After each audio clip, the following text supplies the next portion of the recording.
दोस्तों एक और वीडियो को लेकर आ चुके हैं और आज की इस वीडियो में मैं आप सभी को बताने वाला हूं कि रिंकू घोष और काजल राघवानी जी का एक फिल्म का कंफर्म ट्रेलर का रिलीज डेट आ चुका है आप सभी के बीच में, जिस फिल्म का नाम है देवरानी जेठानी। तो इसी फिल्म के ट्रेलर के बारे में कंप्लीट जानकारी देने वाला हूँ कि इस फिल्म के ट्रेलर को आप सभी के बीच में कब और किस YouTube चैनल पर रिलीज किया जाएगा। तो वीडियो को पूरे देखिएगा और अगर आप सभी लोग हमारे YouTube चैनल पर पहली बार आए हैं तो वीडियो को लाइक करके और चैनल को सब्सक्राइब जरूर कर दीजिए।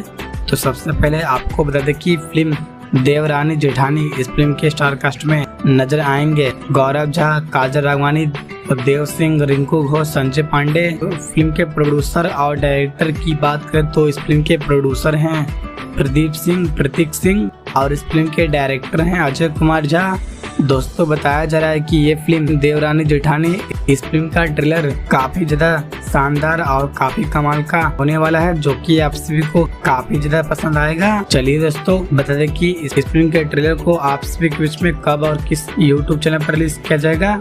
तो रिंकू घोष और काजल राघवानी जी का ये फिल्म देवरानी जेठानी, इस फिल्म का कंफर्म ट्रेलर आप सभी के बीच में रिलीज किया जाएगा 24 जून को। जी हाँ दोस्तों, 24 जून को शनिवार के सुबह 6:30 पर B4U भोजपुरी के YouTube चैनल पर। तो दोस्तों आप सभी लोग इस फिल्म के ट्रेलर को एक बार जरूर देखिएगा और दोस्तों वीडियो पसंद आया तो वीडियो को लाइक और चैनल को सब्सक्राइब जरूर कर दीजिए।